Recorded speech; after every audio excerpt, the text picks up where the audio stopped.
الحمد لله وحده وكفى وسلام على عباده الذين اصطفى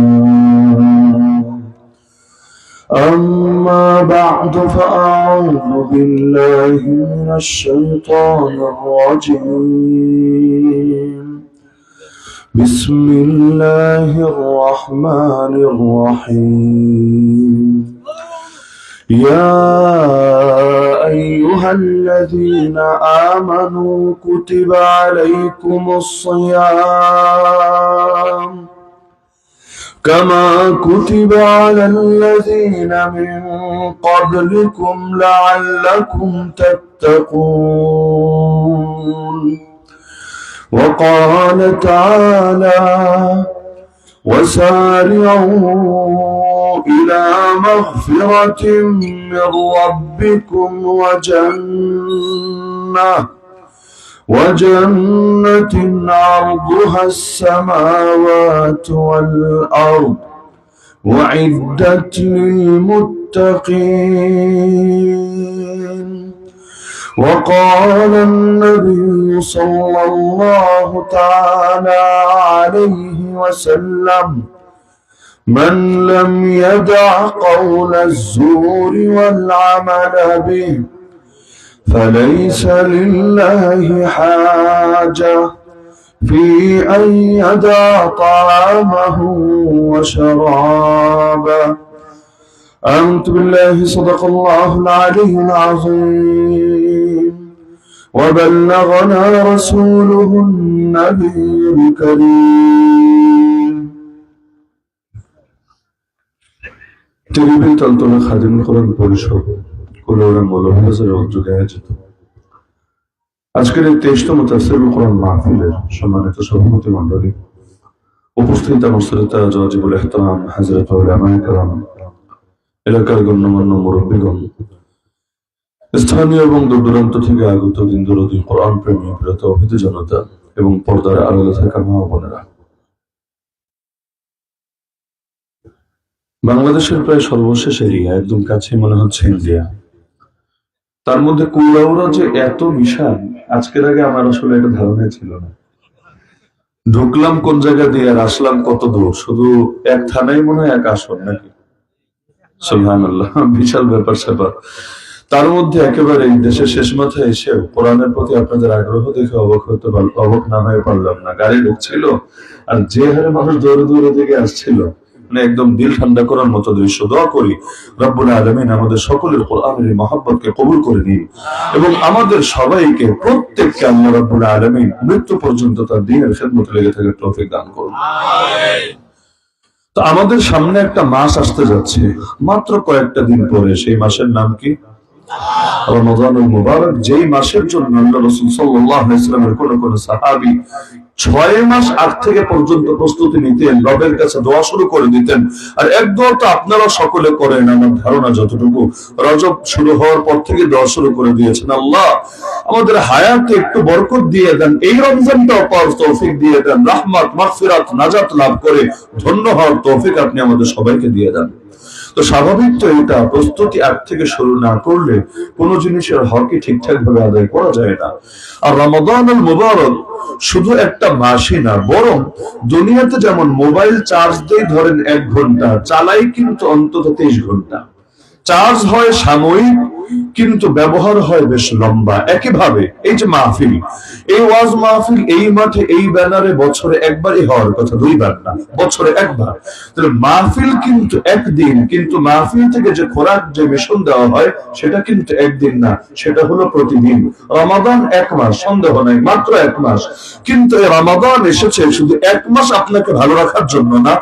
কেউ এমন আছে, রমজান এসেছে যেদিন থেকে রোজা রমজান শুরু হবে সেদিন থেকে আর দাড়িটাও শেভ করবে না, একদম সুন্নতি জামা পরিধান করবে, পুরো একদম জামানার সফি সাহেব, জামানার হাসান বসরিতে পরিণত হবে।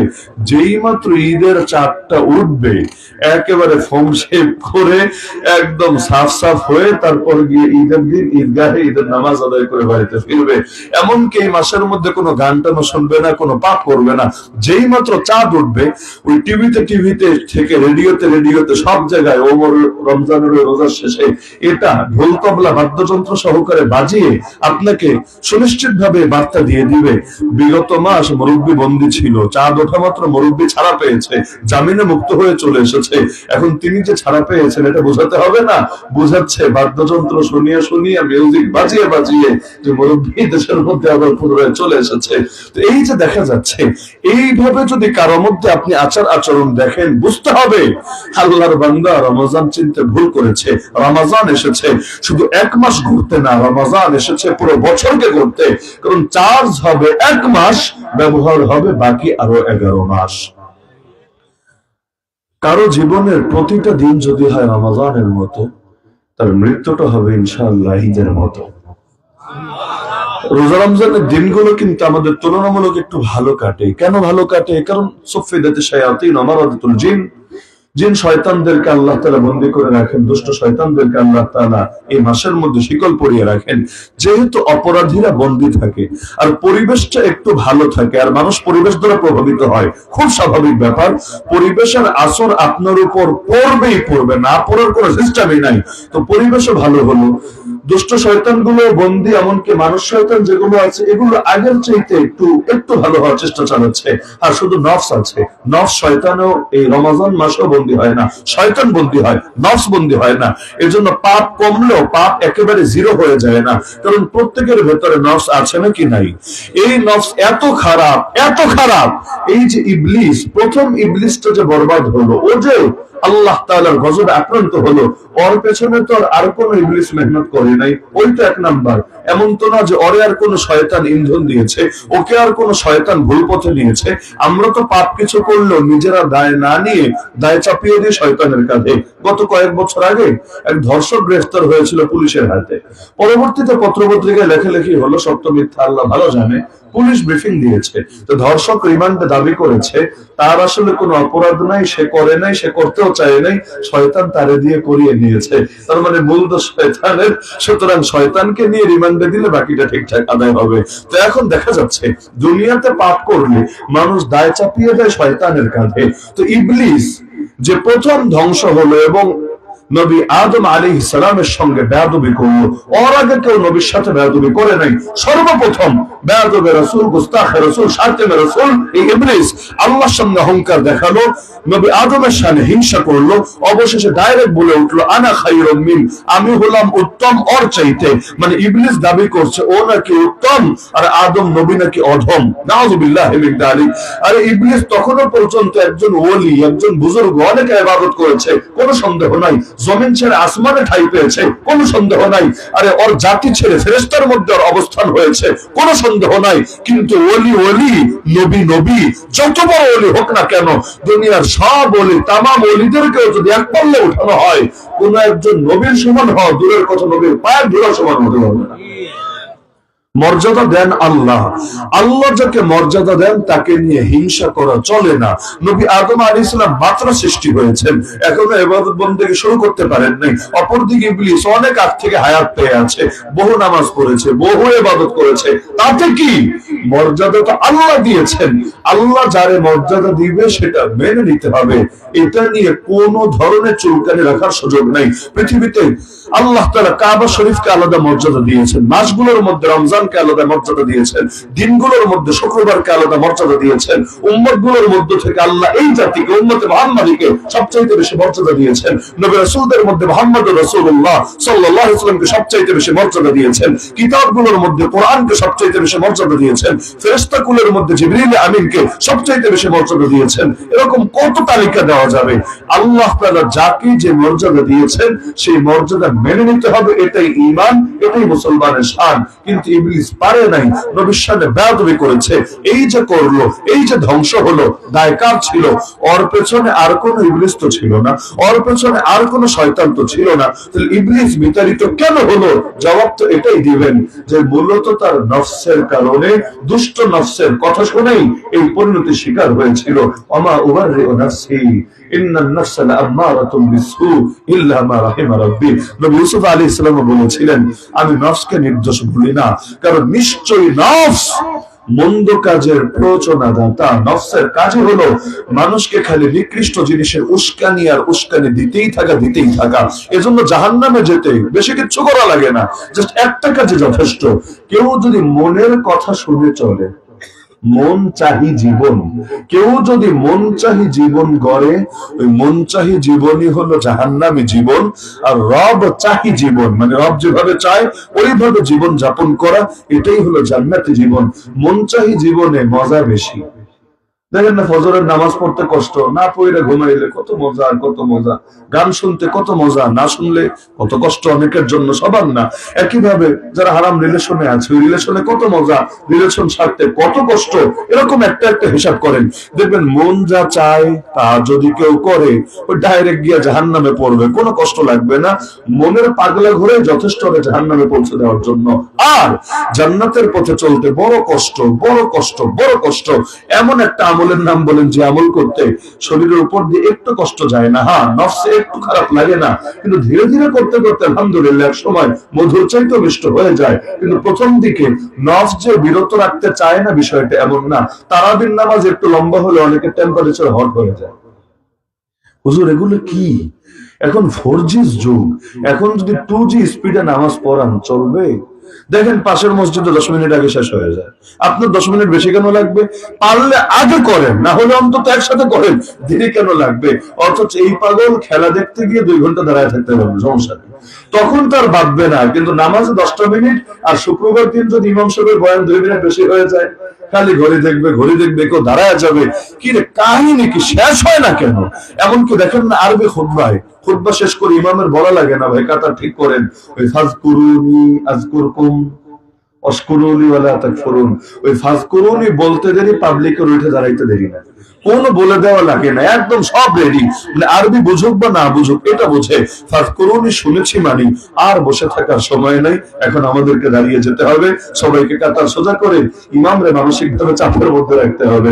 তো দেখা যাচ্ছে এই যে এত তাড়াহুড়া কেন? নফসের কষ্ট হয়, অবশ্যই কষ্ট হয়, কোনো সন্দেহ নাই। এই যে আপনারা এখন যে ওয়াজে বসে আছেন না, নিঃসন্দেহে নিজেদের নফসের উপর প্রেসার দিয়ে, নফসের সাথে জিহাদ করে নফসকে হারিয়ে বসেছেন। কারণ নফস বসিয়ে রাখতে চায় না মাহফিলে, নফস একবার নিতে চায় টিভির সামনে, একবার বাজারে, একবার ওখানে, একবার সেখানে। কিন্তু যারা বসেছেন নফসকে হারিয়ে বসেছেন, প্রতিটা আমল করতে নফসের সাথে যুদ্ধ লাগে।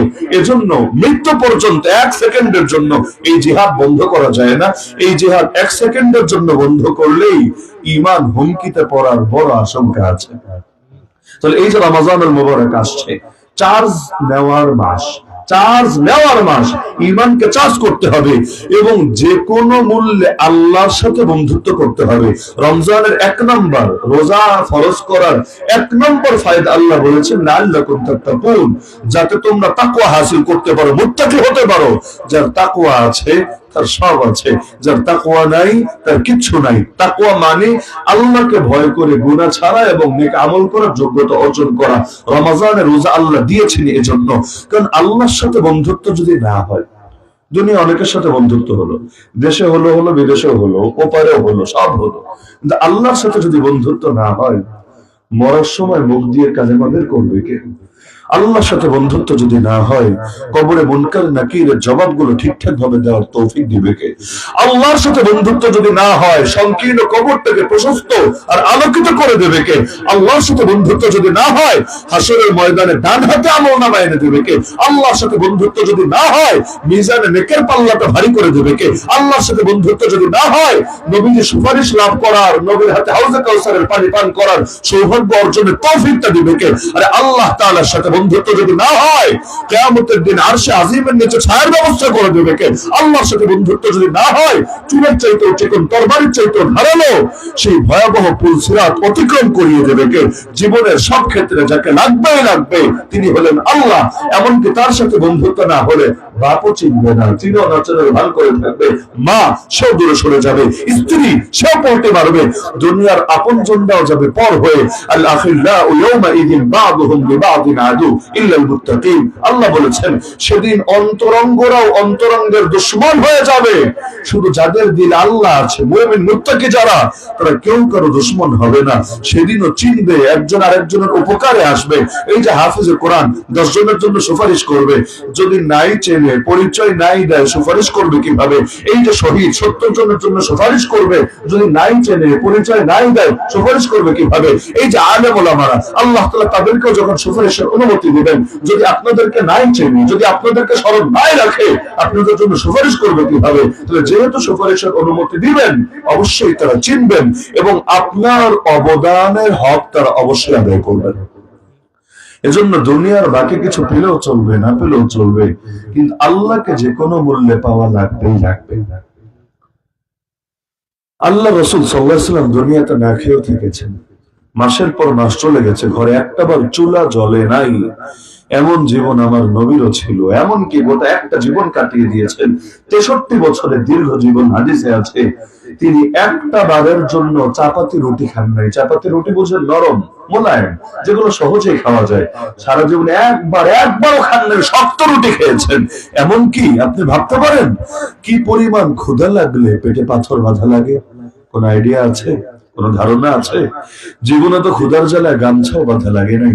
কয়দিন না খেয়ে থাকলে ক্ষুধার যন্ত্রণা কতটা তীব্র হলে, ভয়াবহ হলে পেটে পাথর পর্যন্ত বাঁধা লাগে, কোন ধারণা আছে? আম্মা জান আয়েশা রাদিয়াল্লাহু আনহা বলেন, মাসের পর মাস কখনো কাটিয়ে দিতে হয়েছে শুধুমাত্র খেজুর খেয়ে আর পানি খেয়ে। দু একদিন প্রতিবেশীর ঘর থেকে দুধ হারিয়ে এসেছে, এছাড়া আর কিছুই ছিল না খাওয়া। আমি এবং নবী শুধু খেজুর আর পানি, খেজুর আর পানি। খেজুর তো আপনার বাসায় আছে, না হলে দোকানে আছে, কিন্তু নিয়ে যান না। আর পানি তো আল্লাহ এমনি দিয়ে দিয়েছে আমাদেরকে, পানির অভাব নেই আলহামদুলিল্লাহ। ওই পানি খেয়ে খেজুর খেয়ে কয়দিন থাকতে পারেন দেখেন? 3টা দিন থাকতে পারেন কিনা দেখেন? আমাদের তো অবস্থা এমন, দুনিয়ার সব যদি খাই, ভাত না খাই তবু অস্বস্তি লাগে। 2-3 দিন পর মানে একদম পুরা আপনার কাছে অন্যরকম লাগবে। আর সেখানে মাসের পর মাস কাটিয়ে দিয়েছেন এভাবে, এমন বিছানায় শুয়েছেন। ওমর রাদিয়াল্লাহু আনহু বাসায় গিয়ে ঢুকলেন, সালাম দিলেন নবীকে, নবী উঠে বসলেন। ওমর দেখে নিজের চোখের পানি ধরে রাখতে পারে নাই। আরে বিছানার এমন অবস্থা, এমন শক্তের শক্ত, আল্লাহ নবীর পিঠে দাগ পড়ে গিয়েছে। ওমর পর্যন্ত চোখ থেকে পানি ছেড়ে দিয়েছেন। তিনি রাহমাতুল লিল আলামিন, দোজাহানের বাদশা, তার পর্যন্ত পিঠে দাগ পড়ে যাচ্ছে, এত শক্ত বিছানা। অথচ তিনি চাইলে আল্লাহ তাআলা তার জন্য একেবারে পাহাড় পর্বত গুলোকে সোনার উপর বানিয়ে দেওয়ার জন্য প্রস্তুত ছিলেন। রাজা বাদশাকে আর কি দিয়েছেন? এর চাইতে বেশি কিছু দেওয়ার জন্য প্রস্তুত ছিলেন। আল্লাহ দিতে চান, তিনি নিতে চান না। তিনি উল্টা আল্লাহকে বলছেন, আল্লাহ আমার এমন জীবন পছন্দ, একদিন খেয়ে থাকবো, শুকরিয়া আদায় করব, আরেকদিন না খেয়ে থাকবো, সবর করব। শুকরিয়ার দ্বারাও তুমি খুশি, সবরের দ্বারাও তুমি খুশি, আমি দুটো তরিকায় তোমারে খুশি করব। দুনিয়া পেলো আলহামদুলিল্লাহ, না পেলো আলহামদুলিল্লাহ, কিন্তু আল্লাহর না পেলে। শামসুল হক ফরিদপুরি রাহমাতুল্লাহ আলাইহি বলতেন, যদি তুমি দুনিয়ার সবকিছু পেয়ে যাও কিন্তু আল্লাহকে না পাও, বাস্তবে তুমি কিছুই পাও নাই। আর যদি এমন হয় আল্লাহকে পেয়ে গেছো, দুনিয়ার কিছু পাও নাই, মনে রেখো আসলে তোমার কিছু পেতে বাকি নাই। একটা ঘটনা শোনালে, উদাহরণ দিলে বুঝতে সহজ হবে। এক রাজার অনেকগুলো দাসী ছিল। দাসী বুঝেন তো? এখন তো দাসীবাদী নাই, আগের যুগের কথা। এক রাজার অনেক দাসী ছিল, এর মধ্যে একটা দাসীকে খুব বেশি ভালোবাসতো। তো অন্দরমহল তার হেরেম দাসী দিয়ে ভরা, এর মধ্যে একটা দাসীকে অনেক বেশি ভালোবাসে। তো বাকি দাসীগুলোর তো এটা খুব ভালো লাগবে, তাই না? অনেক নারীর ভেতরে একজনকে বেশি মহব্বত করলে বাকিদের খুব ভালো লাগবে না? যেমনটা লাগার কথা তেমনটাই লাগছে।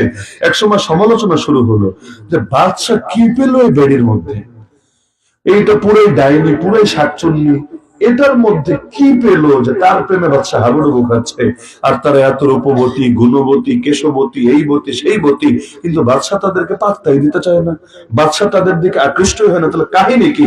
মনে হয় এই বেডি বাদশারে জাদু করেছে, বান মেরেছে, তাবিজ করেছে, যেগুলো বলে আর কি, যে ও পুরো বাদশার মাথা খেয়ে ছেড়েছে, না হলে ওর মধ্যে কি আছে, ওর প্রেমে হাবুডুবু খাচ্ছে, বাকি কেউ গুনতেই চায় না। এখন বাংলায় তো বলে দেয়ালেরও কান থাকে। এক সময় সমালোচনা পৌঁছতে বসছে বাদশার কানেও পৌঁছলো যে আপনার অন্দরমহলেই তো আপনার বিরুদ্ধে ক্ষোভ জমেছে। তিনি ভাবলেন সবাইকে একটা বুঝায় দিবেন, কিন্তু তিনি চিন্তা করলেন যুক্তি দিয়ে বুঝালে সবাই বুঝবে না বা সবার দিল ঠান্ডা হবে না, একদম হাতে কলমে প্র্যাকটিক্যালি তিনি বুঝাই দিবেন। একদিন সব দাসীকে ডাকলেন, ডেকে বললেন তোমাদের প্রত্যেককে আমি একটা আলাদিনের চেরাগ দিলাম, মানে হলো যে যা চাইবা চাইতে দেরি দিতে দেরি হবে না, যদি আমার সাধ্যে থাকে একজনকে বঞ্চিত করব না, যে যা চাইবে। এখন চাইতে শুরু করলো। প্রত্যেকের জীবনের কিছু চাওয়া তো থাকেই। আপনাকে এভাবে চাইতে দিলে কেউ বলতেন আমার ওই জমিটা লাগবে, কেউ বলতেন আমার ওই বাড়িটা লাগবে, কেউ বলতেন আমার একটা R15 বা রয়্যাল এনফিল্ড লাগবে, কেউ বলতেন আমার আর কিছু না, একটা আইফোন হলেই চলবে। এক একজনের এক এক রকম চাওয়া, এক এক রকম চাহিদা।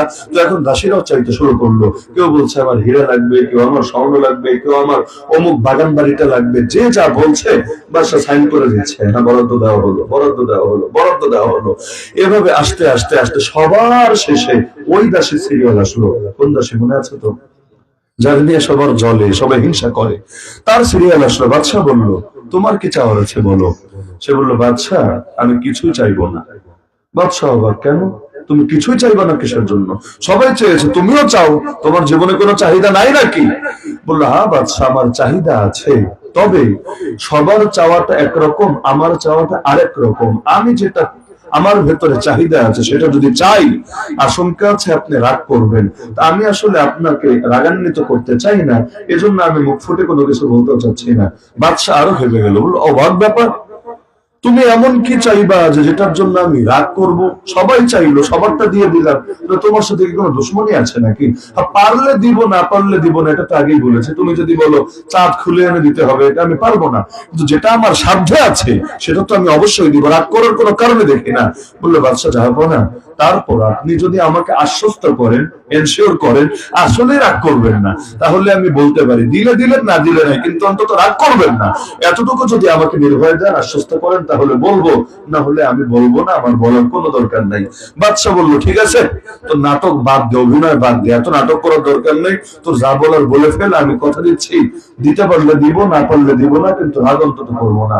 এবার মাথাটা নিচে দিয়ে বলে বাদশা আমার স্বর্ণও লাগবে না, আমার গয়নাও লাগবে না, হীরাও লাগবে না, প্রেসিডেন্ট প্যালেসও লাগবে না, বাগান বাড়িও লাগবে না, জমিও লাগবে না, আমার শুধু আপনাকে চাই, অন্য কিছু লাগবে না। এবার বাকি দাসীগুলো জিহ্বায় কামড় দিল, তারা বুঝলো বড় ভুল করে ফেলেছে। কেন? যে সোনা পেয়েছে শুধুই সোনা, যে হীরা পেয়েছে শুধুই হীরা, যে বাড়ি পেয়েছে শুধুই বাড়ি, যে জমি পেয়েছে শুধুই জমি, আর যে বাদশাকে পেয়েছে সে তো সবকিছুরই মালিক হয়েছে। কারণ বাদশা যার, বাদশার পুরো রাজ্যই তো তার। এজন্য আমাদের বুজুর্গরা বলতেন মানলাহুল মাওলা ফালাহুল কুল, আল্লাহ যার হয়ে যায় কুল কায়নাত তার হয়ে যায়, আর আল্লাহ যার হয় না কোনো কিছুই তার হয় না।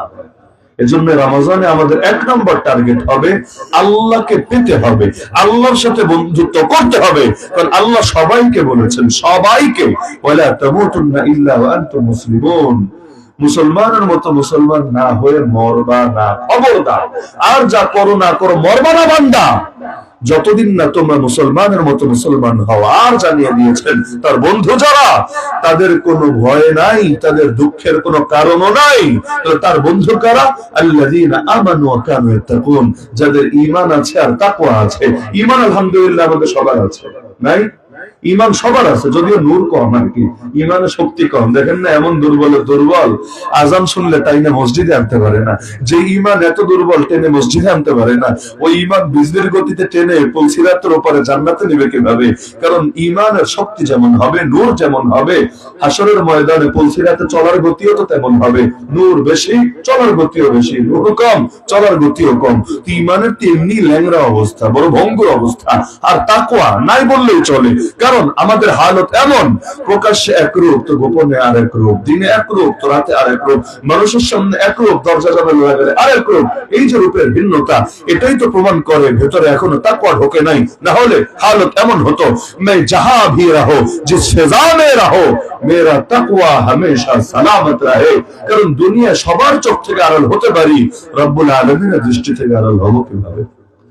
আল্লাহ তাআলা আমাদের সবাইকে দুইটা জিনিস দিয়ে বানিয়েছেন, একটার নাম দেহ আর একটার নাম রূহ। নাকি আপনাদের এছাড়া আর কিছু আছে? দেহ আছে, রূহ আছে। যদি এমন হয় দেহ আছে রূহ নাই, আপনারা সবাই মুর্দা বলবে, জিন্দা বলবে না। আপনার বউ বাচ্চা, আপনার বাপ মাই আপনারা নিয়ে মাটি চাপা দিয়ে চলে আসবে, রাখবে না দুনিয়াতে, রাখবে না, আপন জন্মে রাখবে না। তাহলে দেহ আছে, রূহ আছে। আল্লাহ দেহ বানিয়েছেন কি দিয়ে? মাশাআল্লাহ, সবাই জানেন দেহ বানিয়েছেন কি দিয়ে? মাটি দিয়ে। মিনহা খালাকনাকুম ওয়া ফিহা নুঈদুকুম ওয়া মিনহা নুখরিজুকুম তারাতান উখরা। এই আয়াতের সঙ্গে কম বেশি সকলের পরিচিত থাকার কথা। আমি মাটি থেকে তোমাদেরকে সৃষ্টি করেছি, আবার মাটিতেই ফিরিয়ে আনবো এবং মাটি থেকেই তোমাদেরকে পুনরায় বের করব। এই যে মাটি থেকে সৃষ্টি, মাটি থেকেই ফিরিয়ে আনা, মজার একটা ব্যাপার আছে। হাদিসের মধ্যে আছে, প্রতিটা মানুষকে কবরে রাখার পর কবর তাকে একটা চাপ দেয়।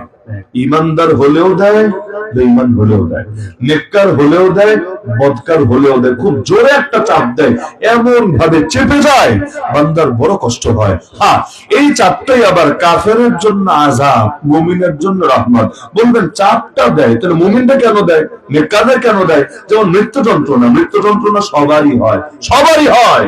আপনি যত বড় বুজুর্গ হন আপনারও হবে, আর যত বড় কাফের হোক তারও হবে। হ্যাঁ, পার্থক্য আছে। মুমিনের যতটুকু কষ্ট হবে, যদিও কষ্ট হচ্ছে অনেক কম হবে, তো যতটুকু হবে এর দ্বারা গুনাহ যা বাকি আছে ঝরে ঝরে ঝরে পাপ মুক্ত হতে থাকবে। আর কাফের যত কষ্ট হবে এটাও তার আযাব আর গজব হিসেবে কাউন্ট হতে থাকবে।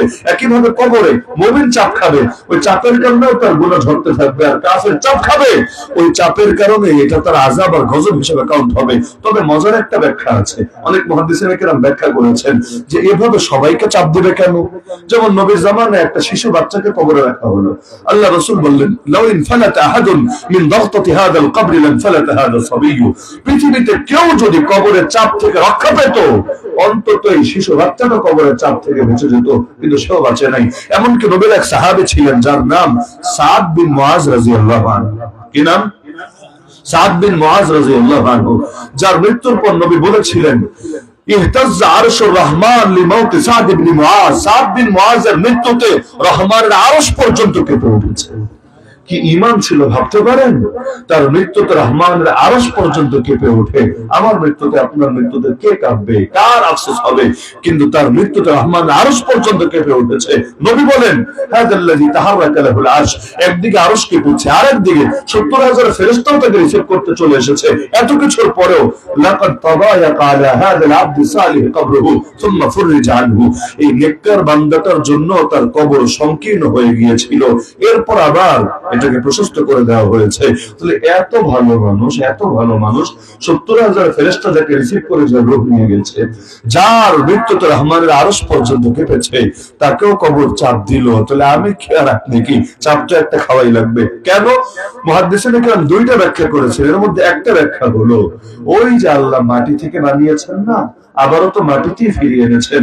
দুনিয়া স্বাভাবিক একটা ব্যাপার হলো, ধরেন আপনার কোন আত্মীয় বিদেশে থাকে, অনেক বছর ধরে বহুদিন দেখা হয় না, আত্মীয় বাদ দেন, বন্ধুই ধরেন, হঠাৎ করে 10 বছর পর, 5 বছর পর, 15 বছর পর দেখলেন সামনে, পুরো সারপ্রাইজ, আজ থেকে জানেনই না আপনি, হঠাৎ দেখেন আপনার সামনে, কি হবে? আরে দোস্ত, এতদিন পর, বইলাতের বুকে জড়ায় নিবেন। অনেক সময় এমন ভাবে জড়ায়, সুবহানাল্লাহ, এমন জোরে একটা চাপ দেয়, বুকের হাড্ডিগুলো কড়মড় করে উঠে, হয় না? দোস্ত এতদিন পর তো আইসোস। এমনকি আপনার ছেলে আসলে বিদেশ থেকে, বলা নাই কওয়া নাই, 3 বছর পর হঠাৎ দেখেন আপনার ঘরের দরজায় দাঁড়ানো, আপনি কি করবেন? দেখে আরে এটা বলে তার উপরে গিয়ে ঝাঁপিয়ে পড়বেন, তাকে বুকে জড়ায় নিবেন। স্বাভাবিক ব্যাপার মানুষের এটা। তো মাটি থেকে আল্লাহ বানিয়েছেন। তো দীর্ঘদিন তো আমরা মাটি থেকে দূরে, মাটির উপরে মাস্তানি করে হাঁটি, দৌড়াই, চলি, এতকাল পর আবার ফিরে গিয়েছে মাটির কোলে। তো মাটিও একটু মহব্বত আলিঙ্গন করে, দোস্ত এতকাল পর আইসোস, তোরা তো আমার থেকে নিয়ে বানাইলো। কতদিন তুই কই ছিলি না ছিলি, কেমনে থাকলি না থাকলি, আইসস একটু বুকে আয়, একটু বুকে আয়, তো বাস একটু বুকের মধ্যে জড়ায় নাই। এখন ওই যে অনেক দুষ্ট দোস্ত বুকে জড়ায় নিলে একটু বুকের হাড্ডি গুলো কর্মর করে ওঠে। তো মাটির মানুষ মাটিতে ফিরে গেছে, তো এজন্য চাপ একটা দিয়েছে, এতক্ষণ অর্থ খবর হয়ে গেছে। কেন? কারণ এত মহব্বতের লোড বান্ধায় নিবে কিভাবে? তো দেখা যাচ্ছে এটা আসলে আযাব না মুমিনের জন্য, এটা একটা রহমত। আর কাফেরের জন্য আযাবই। কাফেরের চাপটা ভিন্ন চাপ। সেই চাপ হলো তুই কি করলি, কাজটা কি করলি তুই দুনিয়াতে, তোর কি এটা করা উচিত ছিল? ব্যাস একই জিনিস, দেখতে একই রকম, কিন্তু কারোর জন্য মহব্বত, কারোর জন্য নফরত।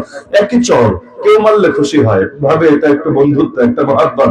আর কেউ মারলে মারা লাগবে না, দেখালেই মেজাজ গরম হয়ে যায়। ওই যে বাচ্চা পোলাপান আছে না, হাইসা হাইসা পিঠের মধ্যে দুইটা দিয়ে দিবেন, দেখবেন আগে বোঝার চেষ্টা করবে আপনার হাব ভাব, মানে আপনি কি রাগ করে দিলেন, মারার জন্য দিলেন, না মহব্বতে দিলেন। যদি হাসি টাসি দিয়ে বোঝাতে পারেন না মহব্বত, এমনি একটু খোঁজ খবর নিচ্ছেন, ব্যথা পাইলেও এটা বুঝতে দিবেন না, একটু রয়েস হয়ে নেবে, আপনার সাথে আলাদা রাগ দেখাবে না। আর যদি এমন হয় চেহারায় রাগ আছে, চর দেওয়া লাগবে না, ছোট বাচ্চা আছে না, দেওয়া লাগবে না, এইভাবে দেখাবেন, দেখবেন ভ্যা ভ্যা করে কান্না শুরু করে দিয়েছে। তার মানে মেন্টালিটি বোঝে। এমনকি বাচ্চারা আসার খেয়ে পড়লেও কি করে, আসর খেয়ে পড়ার পর এই কাজ খালি বাচ্চা না, হাসরের ময়দানে আপনিও করবেন। কোরআনে আছে যাদেরকে ডান হাতে আমল নামা দেওয়া হবে, আমল নামা পেয়ে এত খুশি, বলবে আরে ভাই ভাই কই আছো, একটু আসো আমার আমল নামা পড়ো, হাও মুকরাউ কিতাবিয়া। আরেকজন পড়লে কি হবে, ওই দুনিয়াতে রেজাল্ট বের হলে যেমন দোস্তরে বলে দোস্ত রোল নাম্বার এত, একটু চেক দেয় না, ও কিন্তু নিজে চেক দিয়েছে, আবার আরেকটা দিয়ে চেক দেওয়ায়, এখন দোস্ত চেক দেয়, বলে ও বিশাল ব্যাপার, তুই গোল্ডেন প্লাস পেয়েছিস। বলে ও আচ্ছা তাই নাকি, জানা ছিল না, ভাব ধরে, আসলে সব জানে, ইচ্ছা করে তারে দিয়ে দেখাচ্ছে কেন, আলাদা মজা লাগে। ছোট বাচ্চারা কাপড় পরে এসে আপনাদের ডাকে না, নতুন কাপড় বললে দাদা, ও দাদা, না না ও না না। এখন আপনি যদি বুঝে ফেলেন যে নতুন কাপড় পরেছে এবং আপনি একটু ধন্যবাদ দেন, আরে অনেক সুন্দর দেখাচ্ছে, একদম দেখবেন চাঁদ মামা যেন দুনিয়াতে নেমে এসেছে। আর যদি আপনি না বোঝেন, অথবা একটু ধমক পড়ে কি হয়েছে, এতটা কষ্ট কিসের জন্য, দেখবেন মুক্তারে অমাবস্যার মতো কালো বানিয়ে সেখান থেকে চলে গিয়েছে। তো এই যে মানসিকতা থাকে, বাচ্চা আসার খেয়ে পড়ে গেল, দেখবেন প্রথমেই কাঁদে না, প্রথমে ডাইনে তাকায়, বামে তাকায়, সামনে তাকায়, পেছনে তাকায়, নাকি কুলে ওরা বাচ্চারা তাকায় না, তাকায়, তাকায় দেখে কেউ দেখলো কিনা, টের পেলো কিনা। যদি দেখে কেউ দেখে নাই,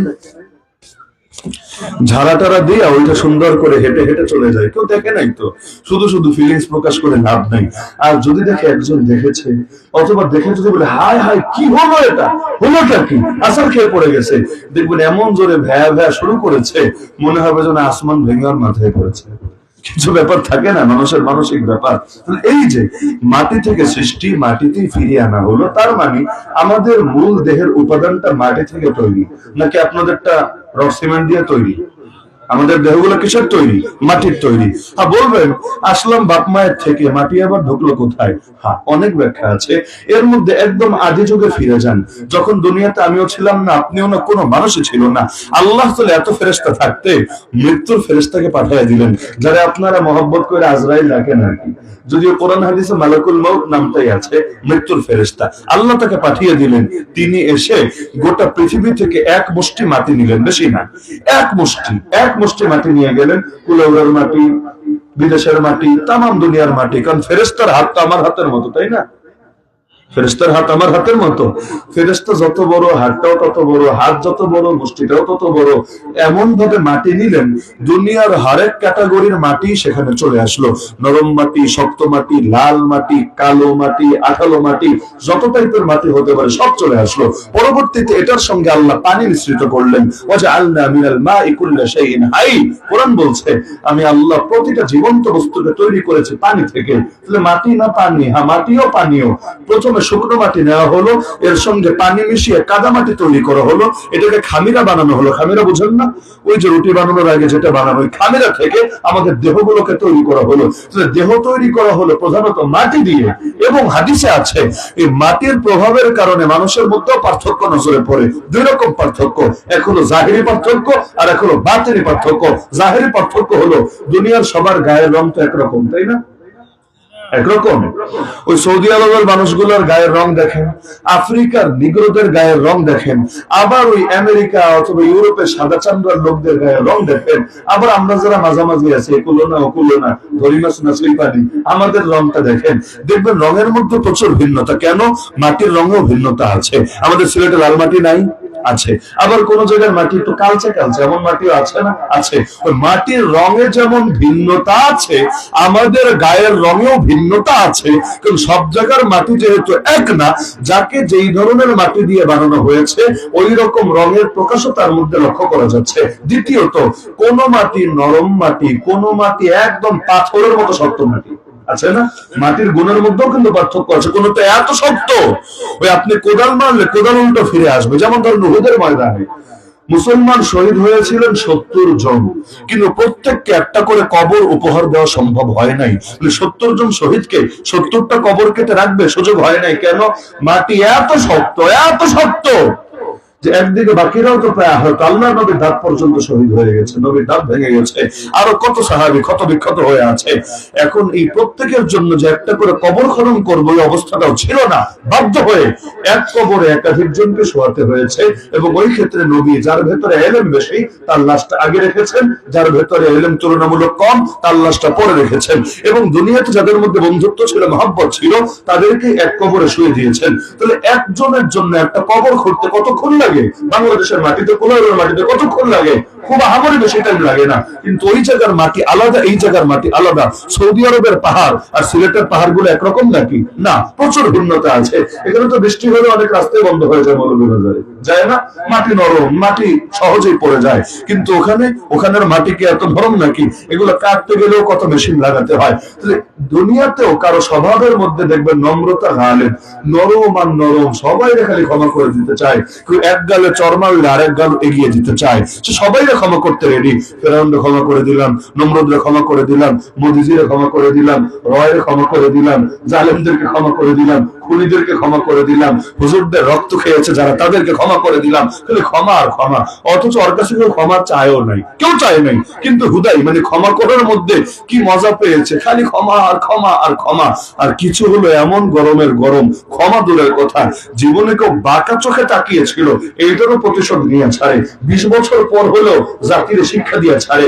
এমনকি ভেতরে এমন হিংসা থাকে, 50 বছর পর হলেও জাতির রক্ত ঝরায় হলেও নিজের হিংসা আর নিজের ক্রোধ পূরণ করে। হয় না এমন? এমনকি এই ধরনের পার্থক্য, এই যে স্বভাবগত পার্থক্য সবার ভেতরে ছিল। আপনি দেখেন নবী মুসা আলাইহিস সালাম কেমন ছিলেন, নবী ঈসা আলাইহিস সালাম কেমন ছিলেন। নবী মুসা আলাইহিস সালাম গরম ছিলেন না? ওই যে দুইজন মারপিট করছে, একজন তার বংশে, তার বনি ইসরাইল, আর আরেকজন হলো অন্য বংশের। ব্যাস মারপিট শুরু হচ্ছে, তার কাছে বিচার চেয়েছেন, ব্যাস তিনি বিচার করেছেন। তিনি চেয়েছিলেন একটু থামাতে, একটা ঘুষি মেরে দিয়েছিলেন। কিন্তু নবী মুসার ঘুষি বলে কথা, আমার আপনার ঘুষি তো না। ফাওয়াকাযাহু মুসা ফাকাদা আলাইহি, এক ঘুষি খেয়ে শেষ, এক ঘুষি খায় জায়গায় একদম মরে গেল। তাহলে দেখা গেল নবী মুসা আলাইহিস সালাম রাগী মানুষ, ঘুষি একটা দিয়ে বসলেন, পরবর্তীতে অবশ্য নিজে আফসোস করেছেন, হায় কি হলো। ফাকাদা আলাইহি ক্বালা হাযা মিন আমালি শাইতান ইন্নাহু আদুউম মুদিল্লুম মুবিন। একইভাবে আবু বকর রাদিয়াল্লাহু আনহু দেখেন কত নরম, বদরের যুদ্ধের বন্দীদের ব্যাপারে তিনি বলছেন থাক, মারার দরকার নেই, এগুলোর মুক্তিপণ নিয়ে ছেড়ে দেন। ওমর রাদিয়াল্লাহু আনহু বলছেন, ইয়া রাসূলুল্লাহ, একটারও কল্লা জায়গায় রাখেন না, সবদের কল্লা ফালায় দেন। এবং যার সাথে যার আত্মীয়তা, ওরে ওর কল্লা ফালানোর দায়িত্ব দিয়ে দেন। আমারে বলেন আমি অমুকের কল্লা ফালাই, ওরে বলেন সে তার অমুক আত্মীয়ের কল্লা ফালান। মানে বেশিরভাগই তো আত্মীয় স্বজন, আর মদিনায় হিজরত করে এসেছেন আর তারা মক্কায় রয়ে গেছে। তাহলে যে যার আত্মীয় সে তার কল্লা ফেলে দেন। ওমর রাদিয়াল্লাহু আনহু এখানে গরম সিদ্ধান্তে আসছেন, আবু বকর রাদিয়াল্লাহু আনহু নরম সিদ্ধান্তে আসলেন।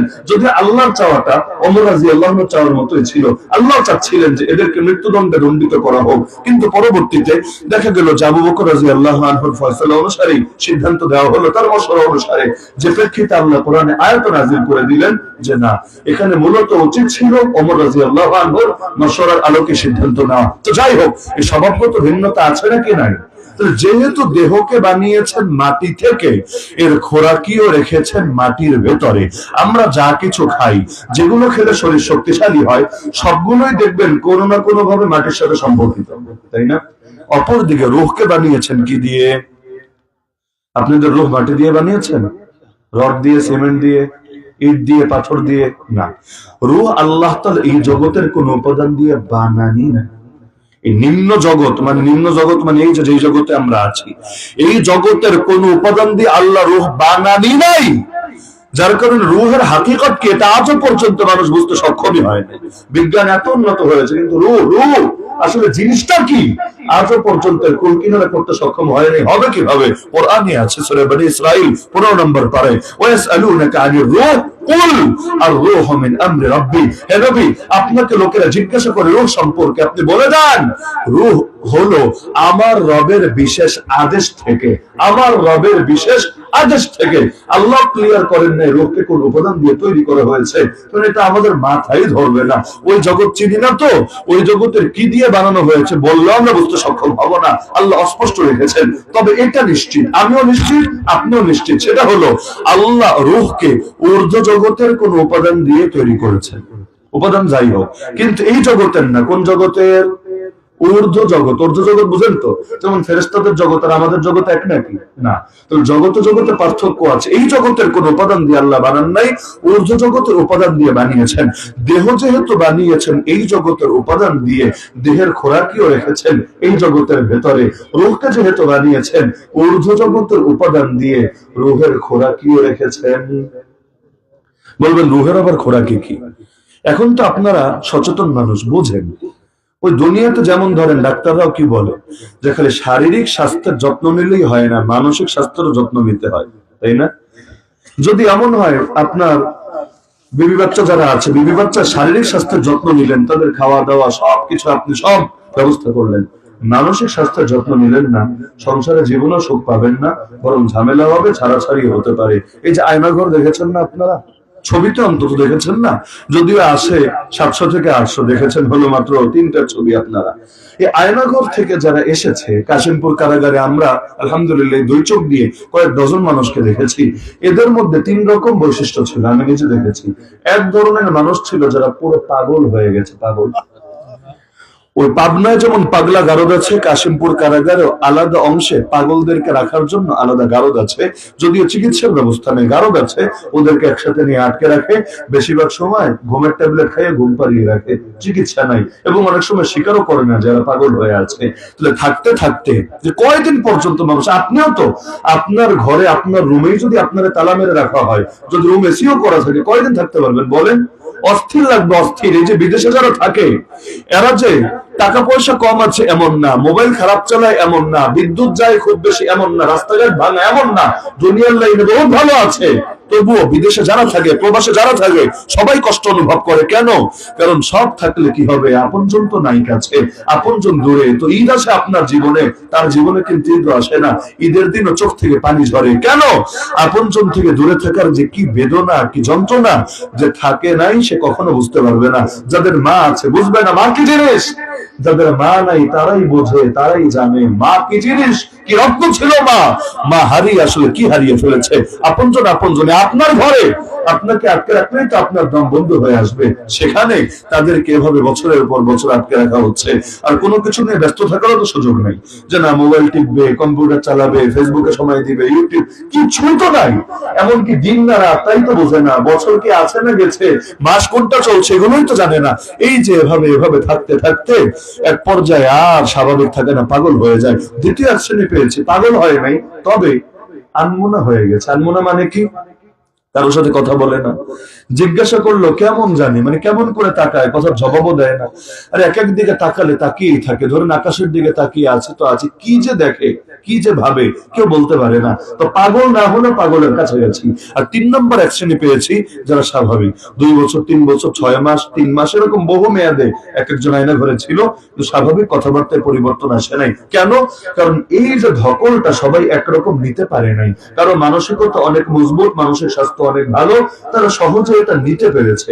আর কেউ নিতে পারে নাই, পাগল হয়েছে। কেউ মাঝামাঝি, পুরো পাগল হয় নাই, পুরো সুস্থ নাই, পার্থক্য থাকে। তাহলে দুনিয়াতে যেমন শারীরিক স্বাস্থ্যেরও যত্ন লাগে, মানসিক স্বাস্থ্যেরও যত্ন লাগে, একইভাবে আমাদের দেহেরও খোরাকি লাগে, রুহেরও খোরাকি লাগে। বহু লোক এমন আছে টাকার কমতি নাই, বিশাল বাড়িও যে কয় টন, নিজেরও ঠিকঠাক মতো খবর নাই, দিলে কোনো শান্তি নাই। এমন লোক 2টা ঘুমের বড়ি খেয়ে রাতে ঘুম হয় না। অনেক ভালো ভালো খেয়েও ভালো লাগে না, এমনকি ওই বউটা আছে আর কতজনের সাথে কত কিছু করে, কিন্তু তার ভিতরে তৃপ্তি আসে না, পুরো দুনিয়াটা তার কাছে এত জেলখানা মনে হতে থাকে।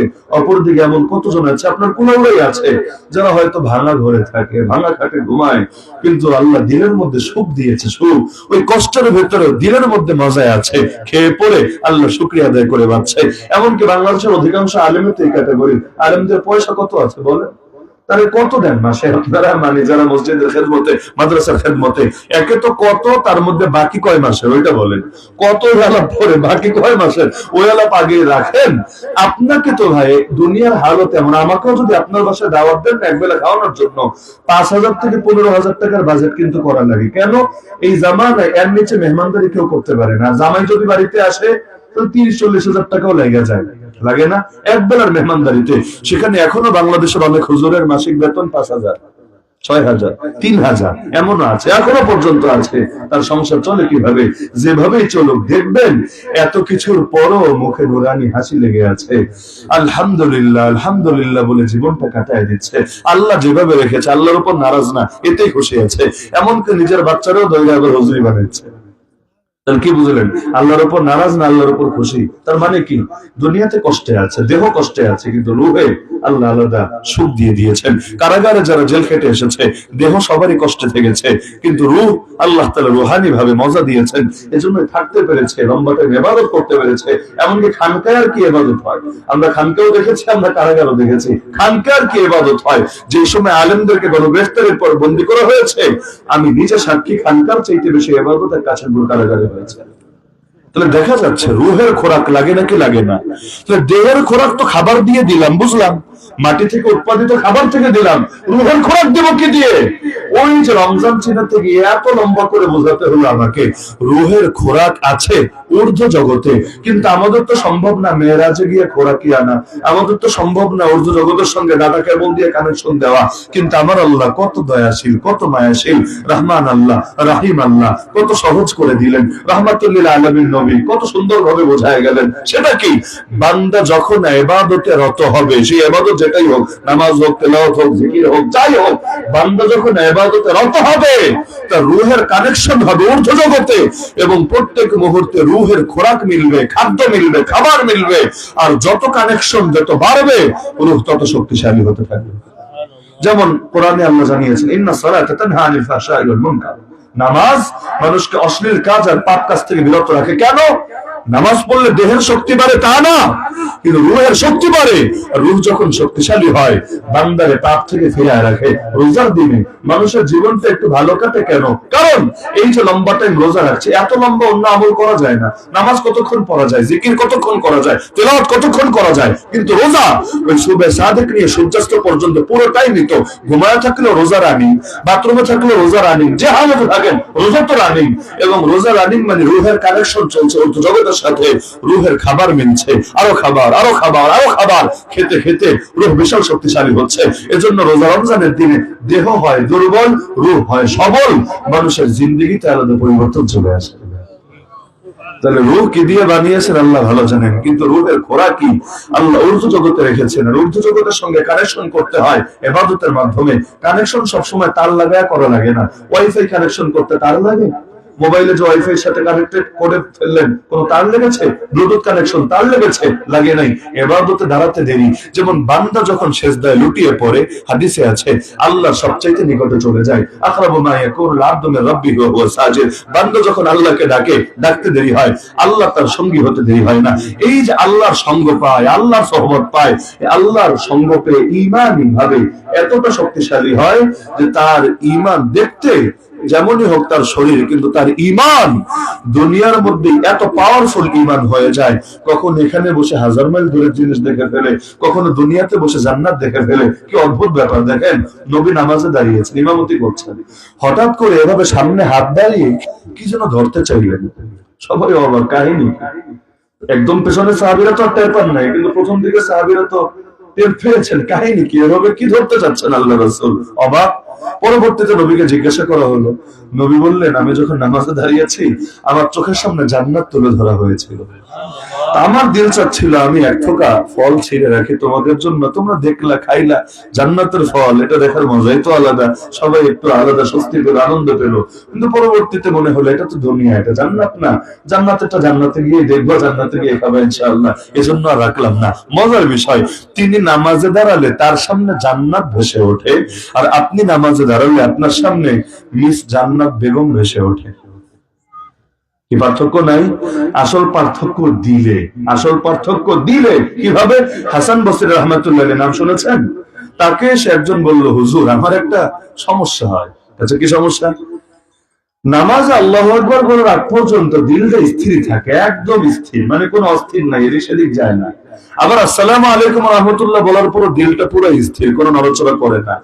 মাঝখানে আল্লাহু আকবার থেকে সালাম পর্যন্ত কই কই যে যায়, মাথায় ধরে না, হাতে ঘাটে মাঠে বইয়ের কোলে যেতেই থাকে যেতেই থাকে যেতেই থাকে, কই কই যে যায় আমি কন্ট্রোলই করতে পারি না। হুজুর একটা সমাধান দেন, আগেও ঠিক পরেও ঠিক, মাঝখানে দিলটা এত ঝামেলা ঢোকে কেন? কি করলে আমার দিলটা স্থির থাকবে আপনি বলেন? আচ্ছা, এই সমস্যা কি ওই বেটার একার না আমাদের সবার কমন সমস্যা? হাসান বসরি রহমাতুল্লাহ আলাইহি সুবহানাল্লাহ এত সুন্দর সমাধান দিলেন, বড়দের কথাও বড় হয়, তাই না? কালামুল মুলুকি মুলুকুল কালামি, বড়দের কথাও বড়। তিনি একবারকে সমাধান দিলেন, আমার কথাটা খুব ভালো লাগে, খুব দিলে লাগে। তিনি বললেন, শোনো, নামাজ হলো একটা আলো, আলো, আলো ফেললে কি হয়? ওই রাস্তা দিয়ে যাচ্ছেন, মনে হলো কি এখানে কি, আলো ফেললে বোঝা যায় এটা রশি, এটা সাপ, না এটা কোনো কিছু না, না ব্যাগ, মানে আলো ফেললে জিনিসটা স্পষ্ট হয়ে যায়। তো নামাজ হলো আলো, আল্লাহ আলোটা ফেলেন তোমার কলবের উপরে এবং এর মাধ্যমে দেখিয়ে দেন তোমাকে, দেখ বান্দা তোর কলবের ভেতরে কি আছে। যদি কলবের ভেতরে আল্লাহ থাকে, জান্নাত থাকে, আখিরাত থাকে, রবের নিয়ামতগুলো স্মরণ থাকে, ইত্যাদি ইত্যাদি থাকে, তাহলে নামাজে দাঁড়ালেও ওগুলোই সামনে ভেসে ওঠে। কারণ জান্নাত ভাসে, কারণ রব্বুল আলামিনের স্মরণ ভাসে। যেমন হাদিসে আছে, আল ইহসানু আন তা'বুদাল্লাহ কাআন্নাকা তারা, ইবাদত এমন ভাবে করা যেন আল্লাহকে দেখতে পাচ্ছে বান্দা। আল্লাহরে আবার দেখে কিভাবে? আল্লাহকে এই চোখ দিয়ে দুনিয়াতে দেখা সম্ভব না জাগ্রত অবস্থায়, কিন্তু এই চোখ দিয়ে সম্ভব, মানে অনুভব করা, উপলব্ধি করা। তো কেউ নামাজে দাঁড়ালে আল্লাহরে দেখে দিলের চোখ দিয়ে অনুভব করে, আর কেউ নামাজে দাঁড়ালে দুনিয়ার আজে বাজে চিন্তা ফিকির তার জেহেনে আসে। তিনি বললেন নামাজ হলো আলো, আল্লাহ দেখিয়ে দেয়, দেখ বান্দা তোর দিলে কি আছে। দিলে আল্লাহ থাকলে আল্লাহই ভেসে ওঠে, দিলে দুনিয়া থাকলে, গান্ধামি থাকলে, নষ্টামি থাকলে এগুলোই ভেসে ওঠে। তিনি বললেন নামাজে যদি মনটাকে আখিরাত মুখী, আল্লাহ মুখী রাখতে চাও, দিল থেকে দুনিয়া, গান্ধেগি, নষ্টামি, নষ্টামি বের করে দাও। দিল থেকে বের হয়ে গেলে, আর দুনিয়া পকেটে থাক, সমস্যা না, পকেটে দুনিয়া থাকা সমস্যা না। নবী সুলাইমান আলাইহিস সালামেরও ছিল, সাহাবী ওসমান রাদিয়াল্লাহু আনহু, জুবাইর ইবনে আওয়াম রাদিয়াল্লাহু আনহু ছিল, তাদের এক একজনের এই পরিমাণ সম্পত্তি ছিল। আমার আপনার কেন, পুরো কুলে ওরা সবরে এত সম্পত্তি হয়তো নাই, এক একজনকে এই পরিমাণ। এক জুবাইর ইবনে আওয়াম, উনি মারা যাওয়ার পর ওনার মিরাজ যা হয়েছিলেন, মিরাজ, ওইটা শুনলে আপনার মাথায় ধরবে না, আল্লাহ এত বরকত দিয়েছেন এক একজনকে। তো পকেটে থাকা সমস্যা না, কিন্তু দিলে থাকবেন একজনই, তিনি কে?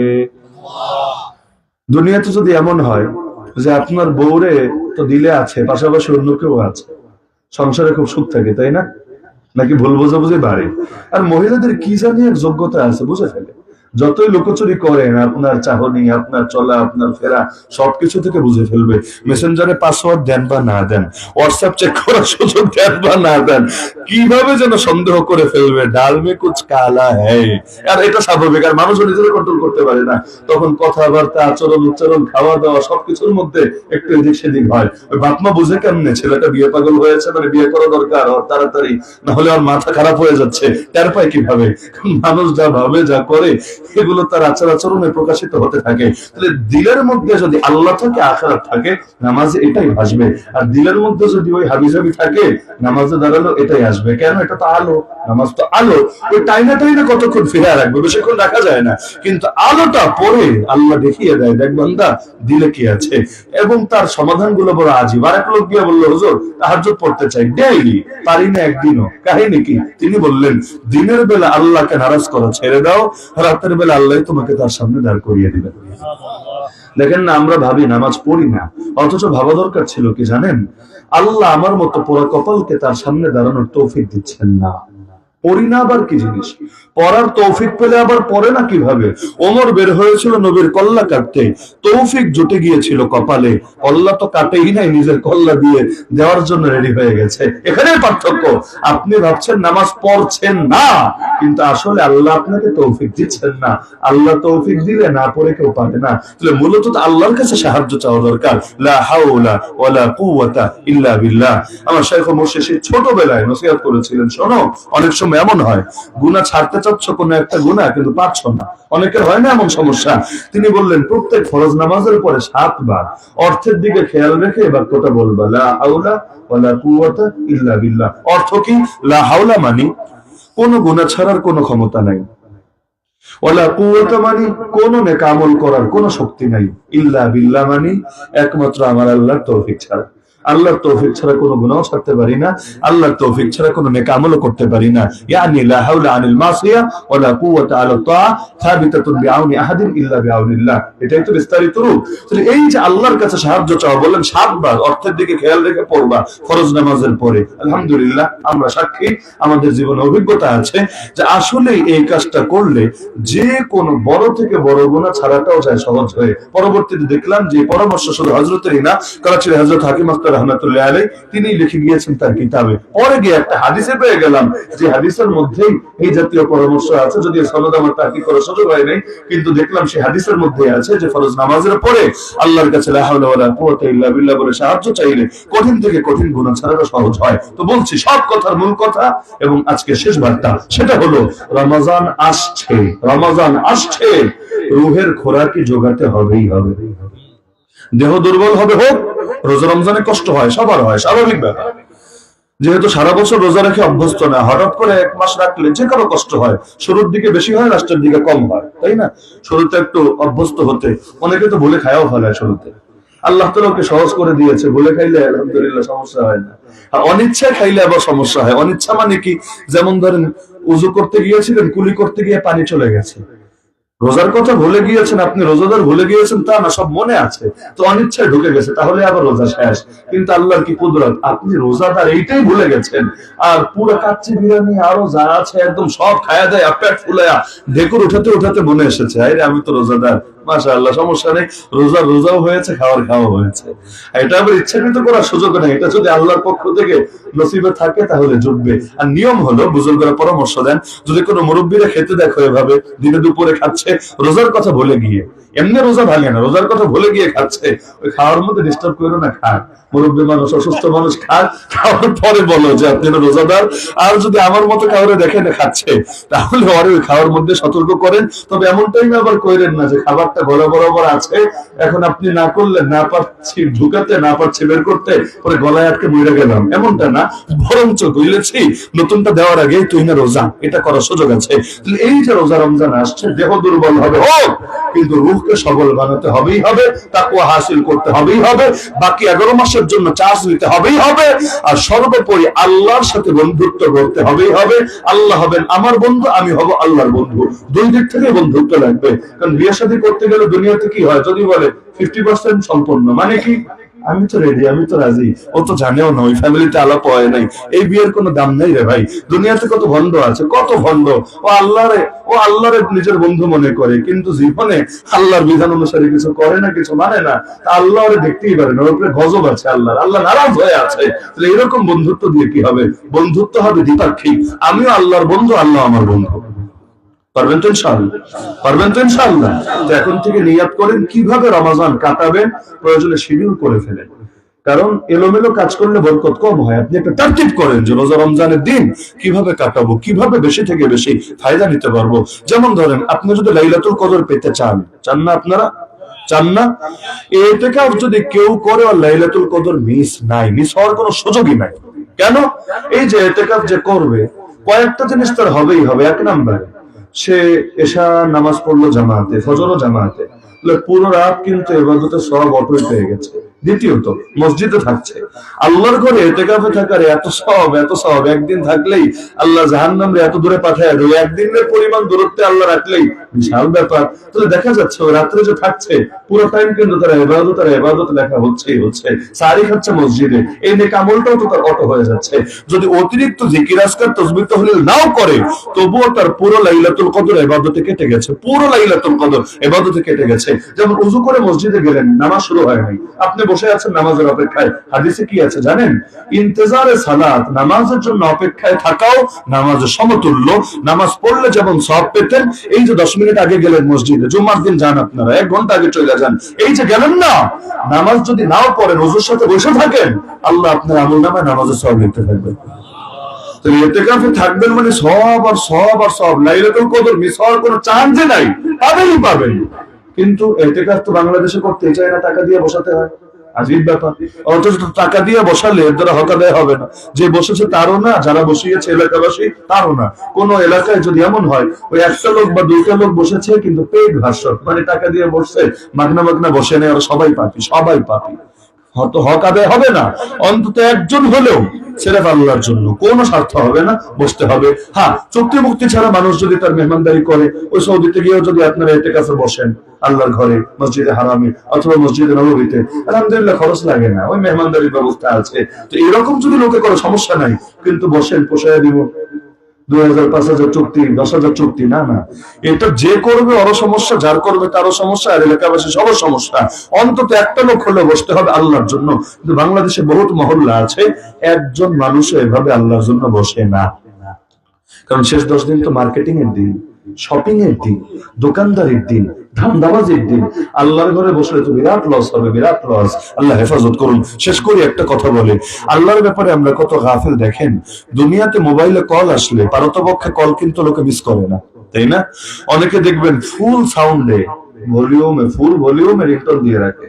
অনেক চাইনিজ মোবাইল আছে, দাম কম, ছোট মরিচে ঝাল বেশি, আইফোনের চাইতেও বেশি আওয়াজ, ফুল ভলিউমে রিংটোন দিয়ে রাখে। এত বিকট আওয়াজ, আল্লাহ, আপনি পাশে ঘুমায় থাকলে যদি হঠাৎ রিং বাজে, আপনি এমন ভাবে লাফিয়ে উঠবেন মনে হয় ইসরাফিল আলাইহিস সালাম মনে হয় শিখ দিয়ে ফুদিয়ে ফেলেছে। তো এই ভয়ঙ্কর করে রিংটোন দেয় কেন? একটা কল মিস করা যাবে না। মিস করলে কি হবে?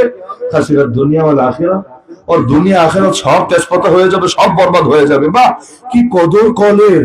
এমনকি তাও যদি একটা মিস হয়েও যায়, এত সতর্ক করার পর, বাথরুমে ছিল বা কোথাও ছিল, ধরতে পারে নাই, যেই মাত্র দেখে হায় আমার নাতি 3টা কল দিছে, আমার মায়ের 5টা কল দিছে, সঙ্গে সঙ্গে ব্যাক করে, তার ভেতরে আলাদা অস্থিরতা কাজ করে। হয় নাকি হয় না?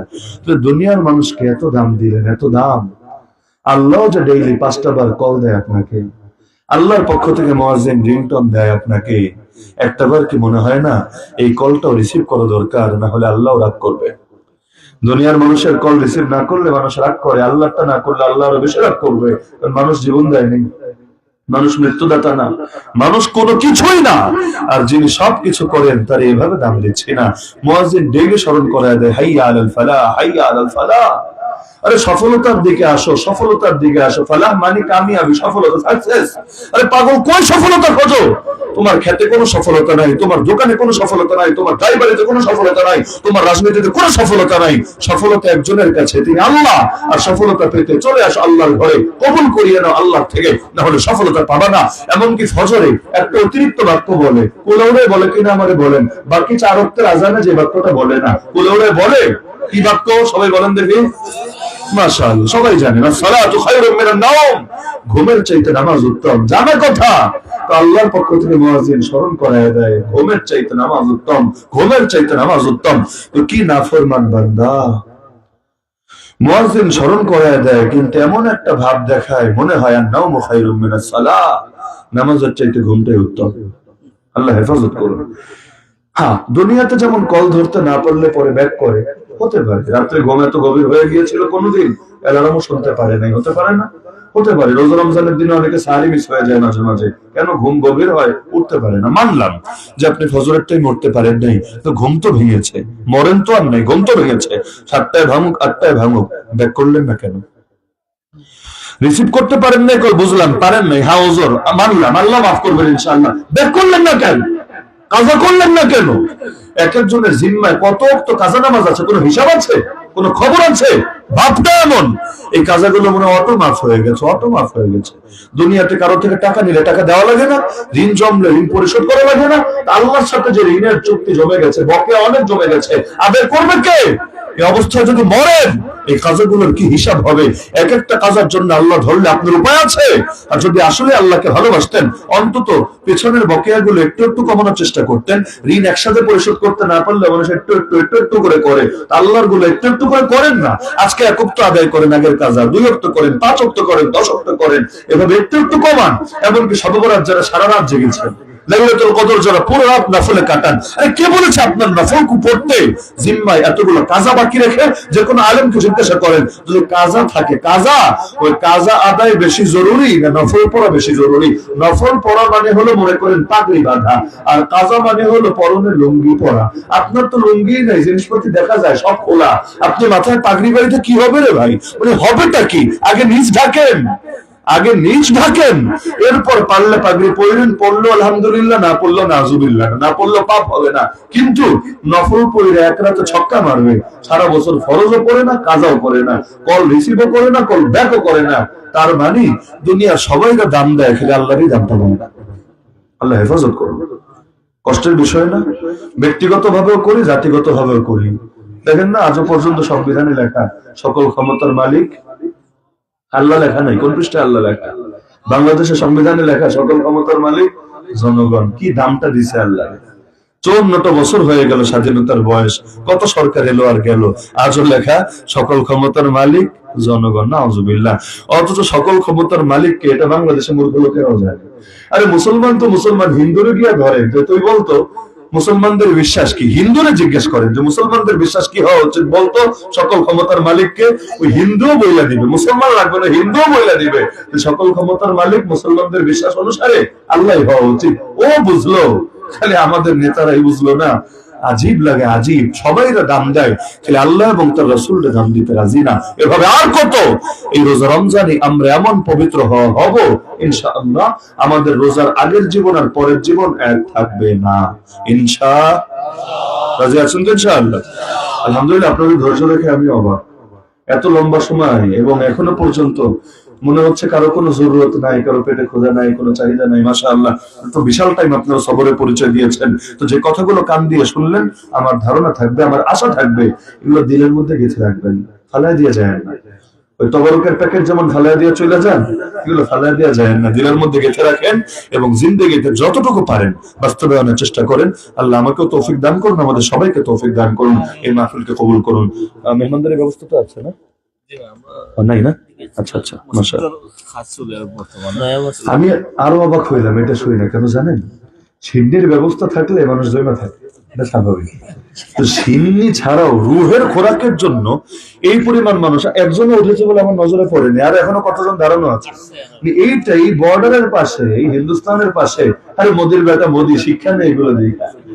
মাইরা মাইরা মুসলমানদের ইসলাম থেকে সরাতে পারবি না। দেখ মুসলমানের ইসলামের প্রতি কি আকর্ষণ, কি মহব্বত, কোনো পাওয়ার কিচ্ছু নাই, উল্টা দিয়েছে। আমি আসার আগেও দেখেছি এখানে টাকা পয়সা দিয়েছে, মানে পাওয়ার কিচ্ছু নাই, দিতে রাজি। তবু আল্লাহ তাআলার প্রতি কি মহব্বত এক একজনের দিলে। আল্লাহ আমাদের সবাইকে কবুল করুন এবং কিয়ামত পর্যন্ত আল্লাহ তাআলা এই মাহফিলকে কায়েম এবং দায়েম রাখার তৌফিক দান করুন। হ্যাঁ, মসজিদের কাজ চলছে না? আচ্ছা আচ্ছা, মাহফিল যদিও মসজিদের না, সংগঠনের। মসজিদ কোথায়? আশপাশে? আচ্ছা আচ্ছা, তা আপনারা তো সকলে শরীক হয়েছেন। আমি শুরুতে যেটা দেখলাম, অনেকে পরে এসেছেন। আমি একটু অনুরোধ করবো, ভলান্টিয়ার ভাইয়েরা একটু সবার মধ্যে যান এবং আল্লাহ যাকে যেমন সামর্থ্য দিয়েছেন একজনে মাহরুম না থেকে প্রত্যেকে শরীক থাকেন। আল্লাহর ঘরে দেওয়া মানে আল্লাহরে দেওয়া, আর আল্লাহরে দিলে আল্লাহ বান্দারে ফিরিয়ে দিবে। দুনিয়াতে আল্লাহর ঘর বানালে জান্নাতে আল্লাহ আপনার জন্য ঘর বানাবে। আর দোয়া করার আগে নেক আমল করে দোয়া করলে আল্লাহ দোয়া কবুল করবে। সুতরাং একজনও দিতে না পারলেও বসে থাকবে, কোনো সমস্যা নেই, কিন্তু চেষ্টা করবেন আল্লাহ যাকে সামর্থ্য দিয়েছেন আল্লাহকে দেওয়ার, এবং সম্ভব হলে এমন কিছু বেশি দিলেন যেটা দেখে আরো 10 জন উৎসাহিত হলো। পারলে এখানে এসে দিয়ে যান, আমি 2000 দিলাম, 10,000 দিলাম, আপনাকে দেখে সামর্থ্য আছে। কিছু আগে 80,000 টাকা নকদ দিয়েছেন, মাশাআল্লাহ, মাশাআল্লাহ, একজনের নাকি 80,000 দিয়েছেন একটু আগে। জি। তাহলে এরকম আরো কয়েকজন এই নিয়াতে, আমাদেরকে দেখানোর জন্য না, সির্ফ এই নিয়াতে যে হুজুর আমাকে দেখে আরো 10 জন উৎসাহিত হবে, তাদের সব আল্লাহ আপনাকে দিয়ে দিবে। আপনারা কয়েকজন কিছু পরিমাণ বলেন, ও সবাই 80,000 1 লাখ লাগবে জরুরি, আল্লাহ যেমন দিয়েছে 10,000 বলেন, 20,000 বলেন, 50,000 বলেন, এখন দিতে হবে জরুরি না, লেখা আছে, আল্লাহ যখন সামর্থ্য দিবে দিয়ে দিবেন। সুসংবাদ চলে আসছে, মাশাআল্লাহ, এই যে সুসংবাদ চলে এসেছে, আল্লাহ নাজিমউদ্দিন ভাইকে পরে সবার সওয়াব দিয়ে দিবেন। ফ্রান্সে থাকেন নাজিমউদ্দিন ভাই, তার বাবা মা তাদের মাগফিরাত কামনায় 1 লক্ষ টাকা দান করার নিয়ত করেছেন। মাশাআল্লাহ, কি নাম? কুতুবউদ্দিন রাজু সাহেব, ওনার ছেলে থাকেন ফ্রান্সে, ওনার ছেলে 50,000 টাকা দান করবেন এই মসজিদের জন্য। সুবহানাল্লাহ, সুবহানাল্লাহ। মানে আমার এটা স্মরণ থাকবে, আসলে এই এলাকায় কোনোদিন আসি না আসি, আমার এটা বিশেষভাবে স্মরণ থাকবে। এই বর্ডারের পাশে এত প্রত্যন্ত এলাকা, এটা আমার কল্পনা ছিল না। সুবহানাল্লাহ। আল্লাহ আপনাদের হিম্মত আরো বাড়ায় দেয়। আল্লাহ তাআলা যারা দান করছেন প্রত্যেকের প্রতিটা পয়সাকে আখিরাতের নাজাতের জরিয়া বানিয়ে দেয়। দুজনে 1.5 লাখ দিন, আরো কিছু আপনারা শরীক হন। মাশাআল্লাহ। এবার কি নাম? সাইফুদ্দিন ভাই, মাশাআল্লাহ। বাড়ি? মাশাআল্লাহ। আগে 2 লক্ষ দিয়েছেন, আরো 1 লক্ষ টাকা দান করার নিয়ত করেছেন। সুবহানাল্লাহ। 3 হয়ে গেছে। আল্লাহ বেজোর, তিনি বেজোর সংখ্যা পছন্দ করেন। 3 হয়ে গেছে। আল্লাহ তাআলা এই বান্দার নাম এই মুহূর্তে জান্নাতুল ফেরদাউসের লিস্টে অন্তর্ভুক্ত করুন। তার জিন্দা মুর্দা যত আত্মীয় স্বজন আছে সবাইকে আল্লাহ তাআলা মাফ করুন এবং প্রত্যেকের নামও আল্লাহ জান্নাতুল ফেরদাউসের লিস্টে অন্তর্ভুক্ত করুন। আরো কয়েকজন মানুষ হিম্মত করেন। মাশাআল্লাহ, মাশাআল্লাহ। এই টেলিভিল কুলাউড়ের মানুষ, আল্লাহ ভালো হিম্মত দিয়েছেন আপনাদেরকে, আরো বাড়ায় দিক আল্লাহ হিম্মত, তাই না? দিনের লাইনে প্রতিযোগিতা করতে বলা হয়েছে কোরআনে। প্রতিযোগিতা দুনিয়া নিয়ে না, দিন নিয়ে প্রতিযোগিতা। আমি তো মনে করি মসজিদের কাজ আটকে থাকবে না ইনশাআল্লাহ। আপনাদের অনেক সুন্দর একটা মসজিদ হবে, যে মসজিদ দেখার মতো হবে ইনশাআল্লাহ। হ্যাঁ, মসজিদে খালি পয়সা দিলে হবে না, আরেকটা জিনিস লাগবে, মুসল্লিও দেওয়া লাগবে। খালি অর্থ দিলেন, মুসল্লি নাই, মুসল্লি নাই, এটা কিন্তু আফসোসের বিষয় হবে। মাশাআল্লাহ, মাশাআল্লাহ। মাঝে মাঝে একটু মুসল্লি কালেকশন করবেন ভাই, আপনার ঘর থেকে একটা মুসল্লি দেন না, আপনার গ্রাম থেকে আরো 10 জন দেন না, এভাবে মুসল্লি কালেকশন করবেন। কারণ ফজরের নামাজে মসজিদ কমিটির লোকরাও ঠিক মতো আসতে চায় না, বাকিরা তো বাকি, মসজিদ কমিটির লোকেরা আসতে চায় না। আমরা অর্থও দিব, আমরা আল্লাহর ঘরে আবাদ করার জন্য মুসল্লিও দিব। আমাদের ফজরের জামাত আর মাগরিবের জামাত যেদিন সমান হবে, বুঝবেন ইসলামের বিজয়ের সময় ঘনিয়ে এসেছে ইনশাআল্লাহ, ইনশাআল্লাহ। আল্লাহ সবাইকে তৌফিক দান করুন। আরো দিতে থাকবেন, একদিন দেওয়াই শেষ না, একদিন দেওয়াই শেষ না, আজকে শুরু, কিন্তু নিয়মিত দিতে থাকবেন। যতদিন মসজিদের একটা প্রয়োজন, একটা পয়সাও প্রয়োজন থাকবে, নিয়মিত আপনারা শরীক থাকবেন। আল্লাহর ঘরের খেদমত যত করবেন, জান্নাতে আল্লাহ আপনার ঘরটাও তত সুন্দর করে বানাবেন। আল্লাহ সবাইকে তৌফিক দান করুন। সবাই দরুদ শরীফ পাঠ করুন।